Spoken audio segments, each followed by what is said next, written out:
The auction block smelled of despair and antiseptic. Marcus Cole stood third in line, wrists bound with energy cuffs that hummed against his skin, watching the Velanthi noblewoman at the front dismiss another human with a flick of her clawed finger.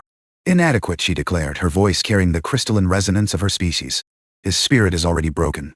I require something different. The crowd of assembled Velanthi aristocrats murmured amongst themselves.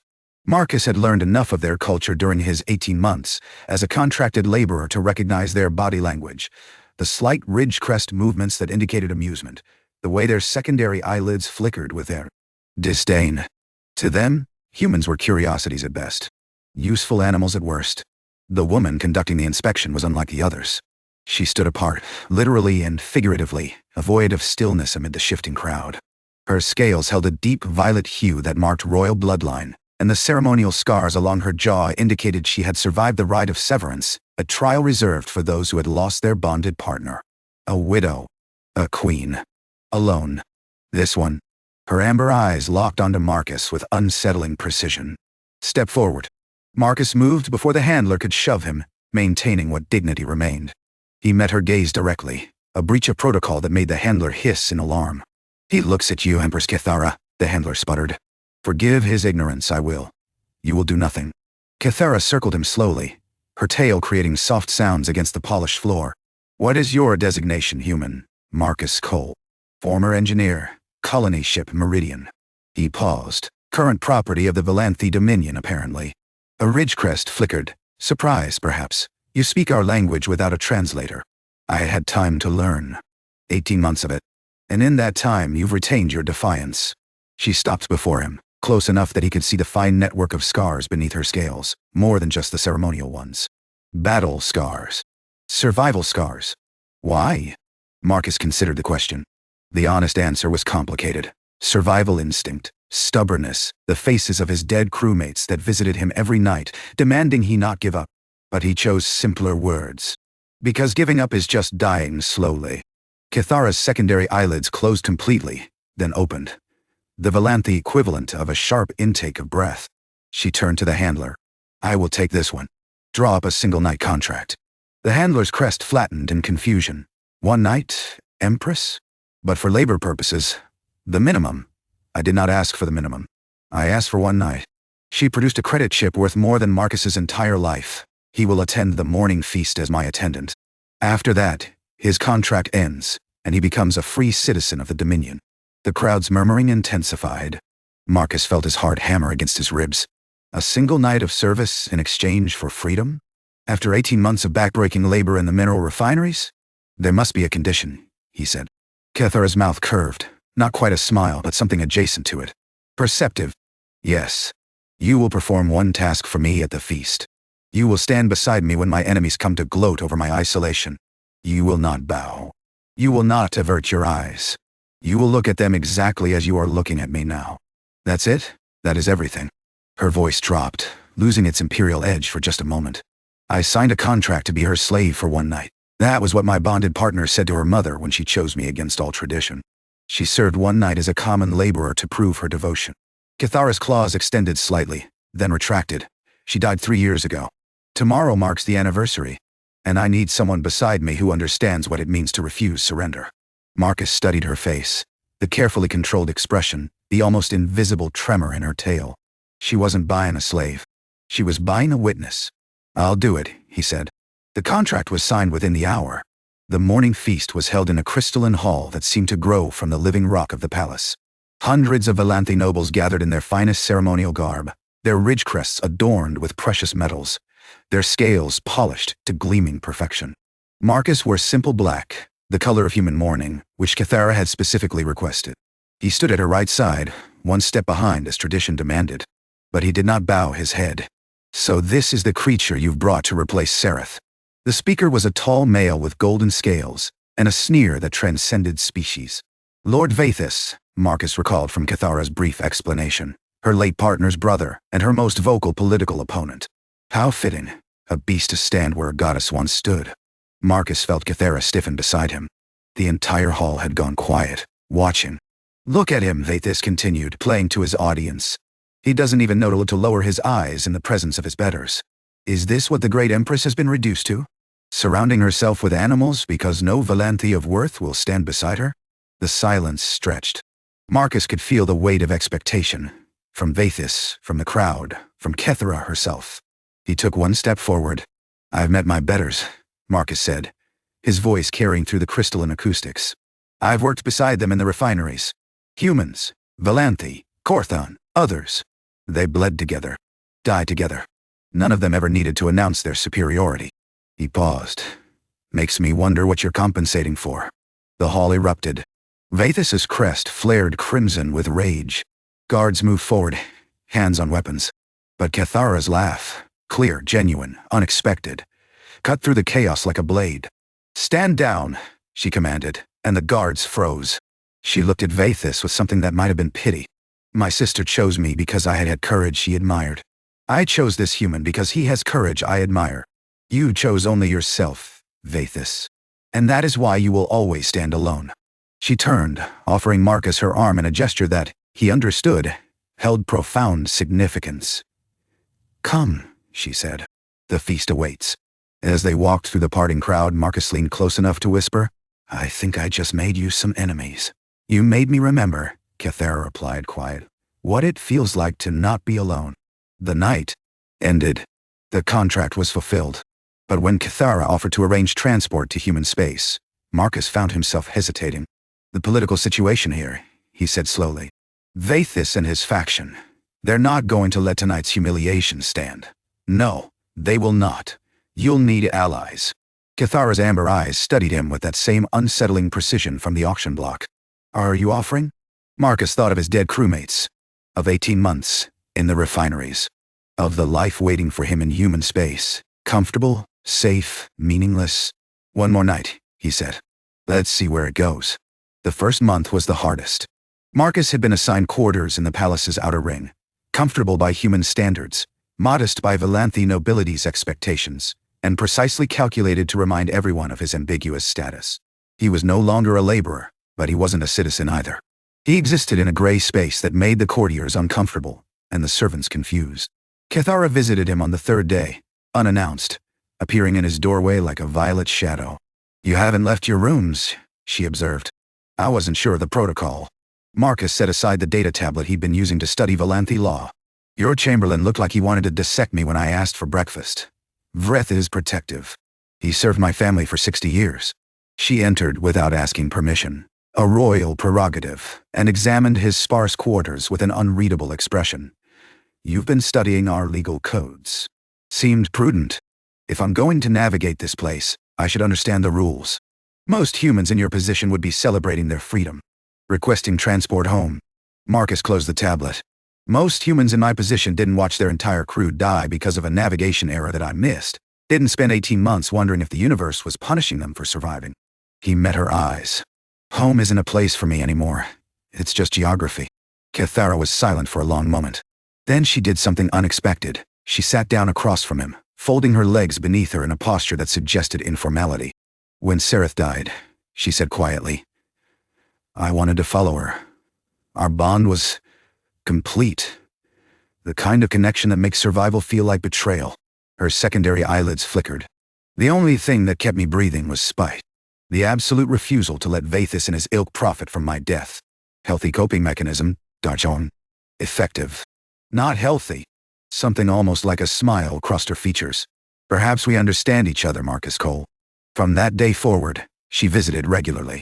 At first, the conversations were practical, teaching him the intricacies of court politics, explaining the factions and their motivations, preparing him for the role she clearly had in mind.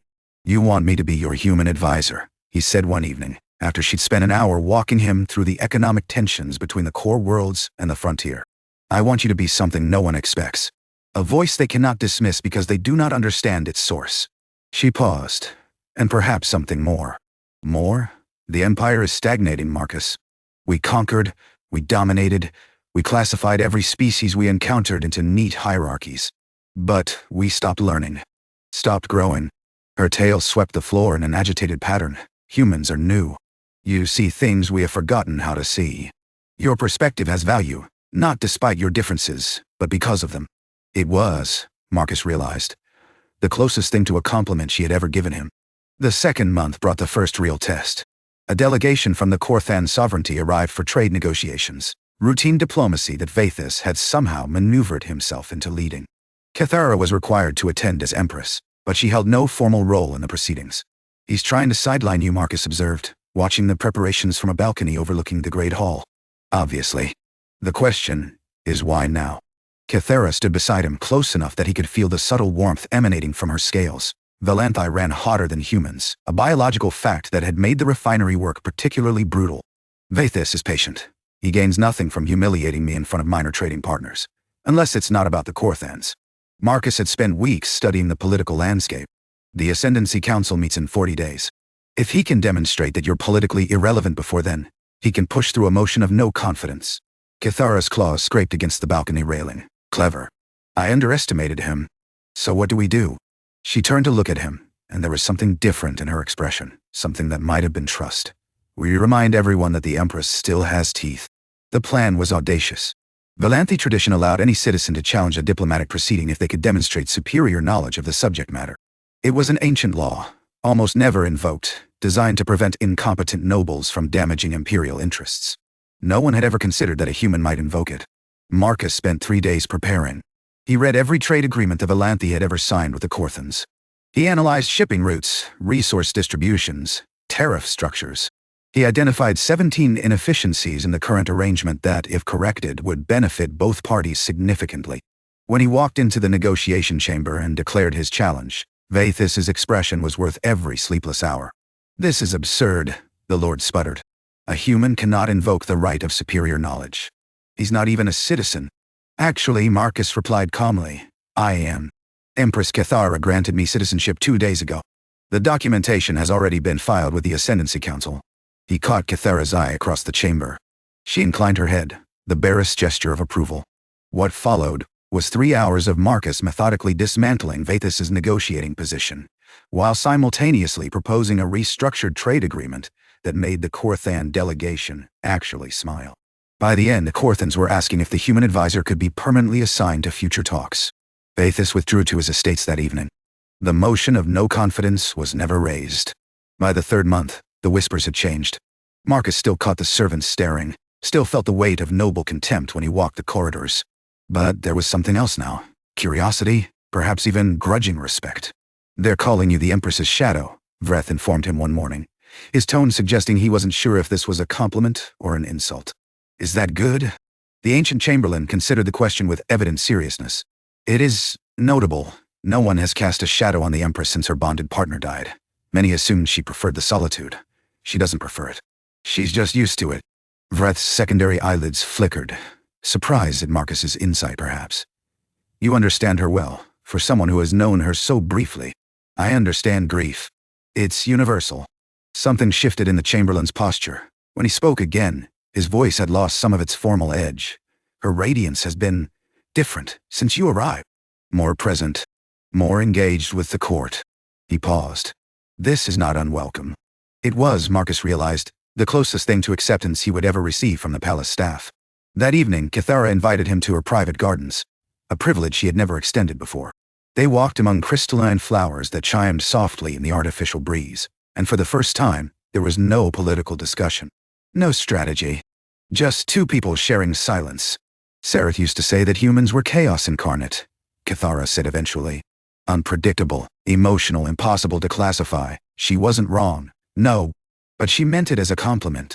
Kethara's tail brushed against Marcus's leg. An accident, or perhaps not. That stagnation was death by another name. Marcus thought about this. "Is that why you chose me? At the auction?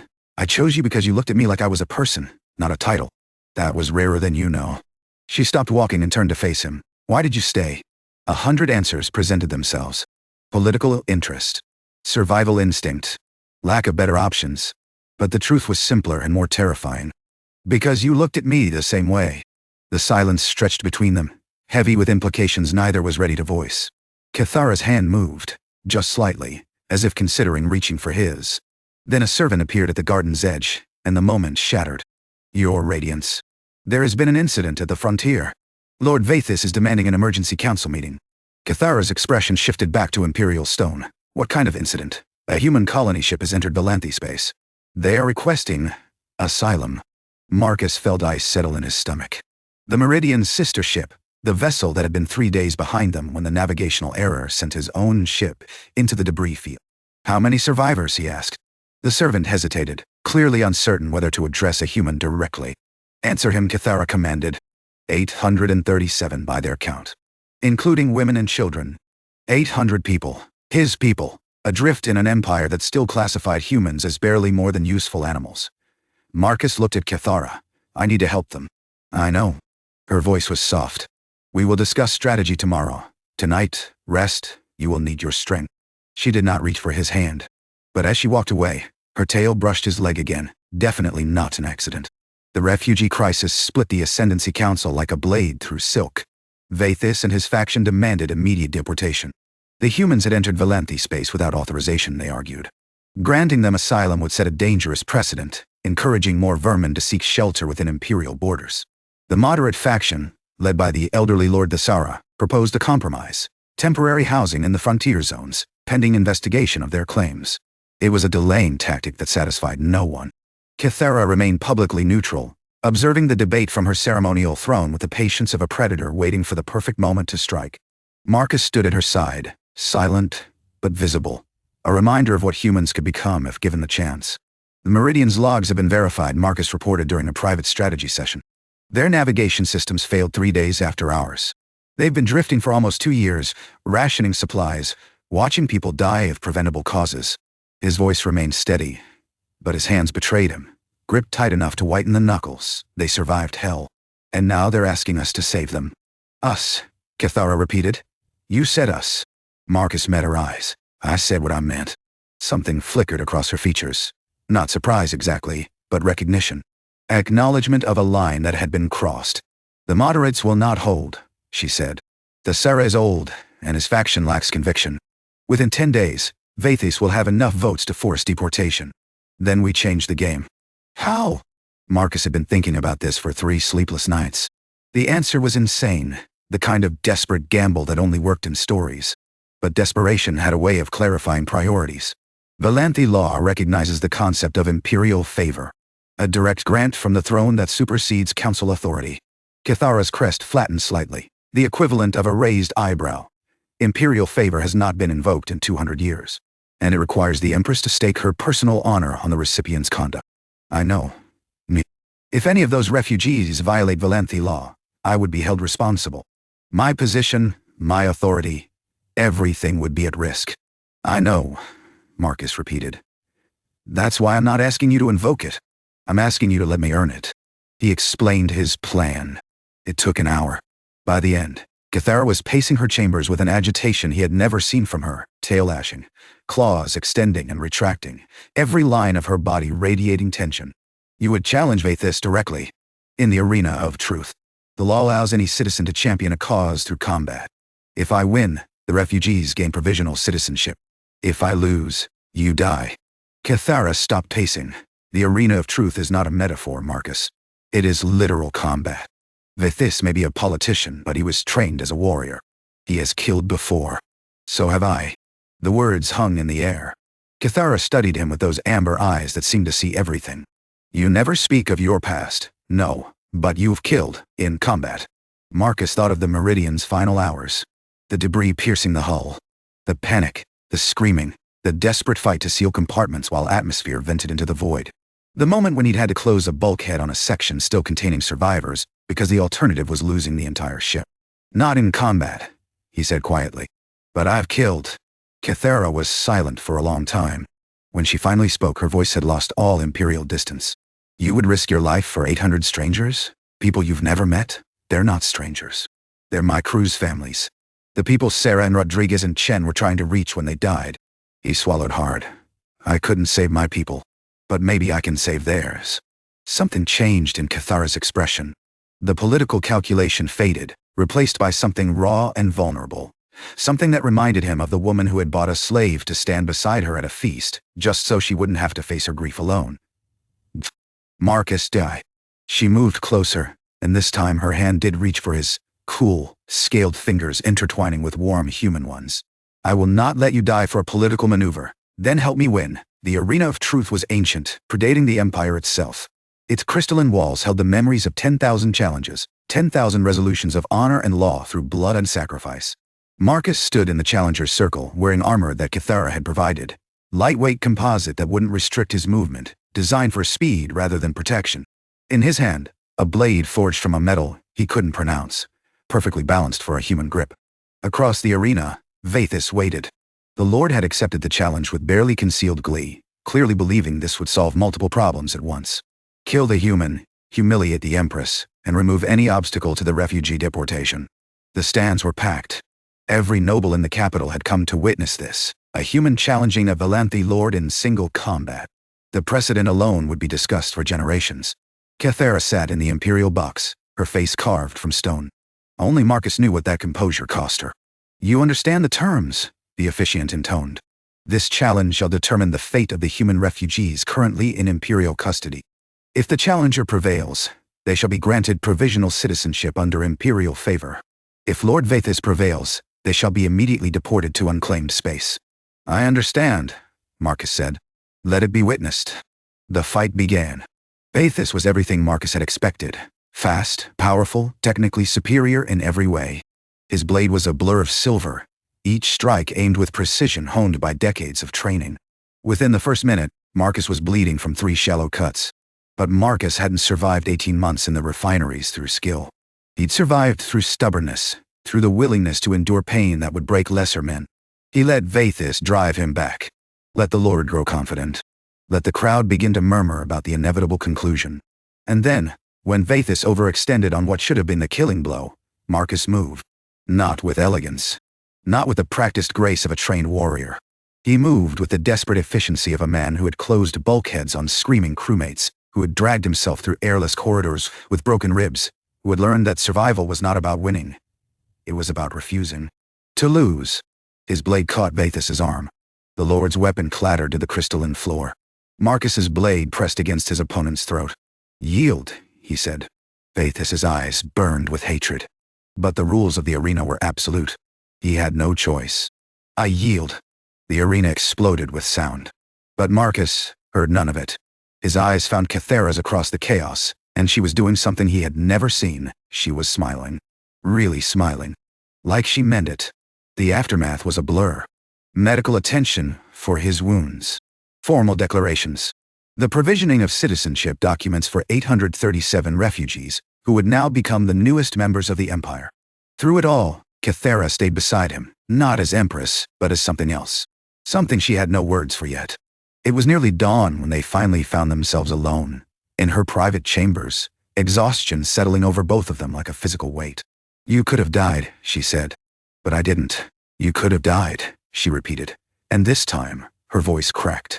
"For people you've never met. For people who enslaved you. For you." The words stopped her cold. "I didn't fight for the refugees," Marcus said quietly. "Not really? I fought because you needed someone to believe in. Because you've spent 3 years surrounded by people who want to use you or destroy you, and I wanted to show you that some of us just want to stand beside you." Kethara's composure finally shattered. She reached for him, not the careful, controlled gestures he'd become accustomed to, but something raw and desperate. He caught her, held her, let her shake against him as 3 years of grief and isolation found release. "I don't know how to do this," she whispered against his shoulder. "I don't know how to trust again. How to feel without being destroyed by it. Neither do I." His hand found her ridgecrest, stroking gently. "But maybe we can figure it out together." She pulled back just enough to look at him. Her secondary eyelids were closed. Complete vulnerability, complete trust. "Together," she repeated, like she was testing the weight of the word. "If you'll have me." Her answer was not in words. She leaned forward, pressing her forehead against his, a gesture he recognized from his studies as the most intimate form of Velanthi bonding. A promise. A beginning. They stayed like that until the sun rose, 2 broken people holding each other together. 5 years later, the galaxy looked very different. The human refugees had integrated more successfully than anyone expected. Their engineers worked alongside Velanthi scientists. Their artists influenced imperial aesthetics. Their children played with Velanthi younglings in the palace gardens, language barriers dissolving into the universal currency of childhood games. And in the center of it all, something unprecedented had grown. "You're fidgeting," Vreth observed, adjusting Marcus's ceremonial collar with the long-suffering patience of someone who had been doing this for half a decade. I'm not fidgeting. I'm experiencing anticipatory movement. That is the most human way of saying fidgeting I have ever heard. But the Chamberlain's voice held warmth now, the kind that came from years of grudging respect, transformed into genuine affection. The ceremony taking place today would formalize what everyone already knew. Marcus Cole, former contract laborer, former refugee advocate, former shadow of the Empress. Not a consort. Not a political arrangement.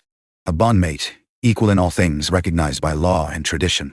It had taken 5 years to reach this point. 5 years of careful navigation, of building alliances, of proving again and again that a human could be worthy of a Velanthi Empress. 5 years of sleepless nights and political battles, and quiet moments in crystalline gardens, where two people slowly learned to trust each other with their wounded hearts. Kethara appeared in the doorway and Marcus forgot how to breathe. She wore the bonding colors of her house, deep violet and silver, accented with the ceremonial scars that marked her as a survivor. But the real transformation was in her eyes. The guarded wariness that had defined her when they first met was gone, replaced by something open and fierce and alive. "Vreth, leave us," she said. The Chamberlain withdrew without protest. He had learned over the years when his presence was not required. Kethara crossed the room to stand before Marcus. Her hand rose to touch his face, a gesture that had become familiar, treasured, necessary. "When I bought your contract," she said quietly, "I expected one night. A brief moment of defiance to remind myself that I still existed. And now? Now I cannot imagine existence without you." Her secondary eyelids flickered closed, then open. Complete vulnerability, freely given. "You taught me that survival is not just about enduring. It's about choosing to live, to love, to risk everything for something worth having." Marcus covered her hand with his own. "You taught me that I was worth saving. That my past didn't have to define my future. That I could build something new, even from the wreckage of everything I'd lost. Then we taught each other. We did." She smiled, that real smile. The one she had first shown him 5 years ago in the arena of truth. "Are you ready to become the most controversial figure in Imperial history? I've been controversial since the day I looked you in the eye. Might as well make it official." The bonding ceremony was held in the same crystalline hall where Marcus had first challenged Vathis. The symbolism was intentional, a reminder that this union had been forged through adversity, that it had been earned rather than granted. The hall was packed with witnesses from across the empire. Velanthi nobles stood alongside human refugees, many of whom had risen to positions of influence in the 5 years since their arrival. Representatives from a dozen species filled the diplomatic sections, watching with varying degrees of fascination and horror as history unfolded before them. Vathis was not present. He had retreated to his estates after his defeat in the arena, his political influence shattered by his humiliation. Occasionally, Marcus received reports of the disgraced lord spreading rumors and conspiracy theories, but they found little purchase in an empire that had watched a human bleed for Velanthi honor. The ceremony itself was ancient, words spoken in the old tongue, symbolic gestures that dated back thousands of years. But there were additions too. Human elements. A recognition that this bond was something new, something that transcended the boundaries of species and tradition. When the officiating priest asked if there were any who would challenge the bond, the silence was absolute. And then came the words that would define the next chapter of their lives, the declaration that transformed two separate beings into one partnership, legally and spiritually bound. "By the laws of the Velanthi Dominion, by the traditions of 10,000 years, I recognize this bond as valid and eternal. Let none separate what has been joined in honor." Marcus turned to Kethara. She turned to him. And in front of every assembled noble, diplomat, and citizen, the Empress of the Velanthi Dominion kissed a former human slave with an intensity that left absolutely no doubt about the nature of their relationship. The hall erupted, some in shock, some in celebration. But the couple at the center noticed none of it. "I love you," Marcus said when they finally parted. "I know." Kethara's eyes gleamed with amusement. "You have been remarkably unsubtly about it for years. That's the human way. We feel everything loudly. I have noticed." Her forehead pressed against his. "I love you as well, in case I have not been sufficiently obvious. You bought me at an auction, and let me insult a lord at your Mourning Feast. I got the hint." She laughed, that clear, genuine sound that had become the most precious thing in his universe. Around them, the celebration was beginning. 5 years of work, 5 years of struggle, 5 years of two wounded people slowly healing each other had led to this moment. Much later, when the guests had departed and the hall stood empty, Marcus and Kethara walked together through the palace gardens. The crystalline flowers chimed their eternal song.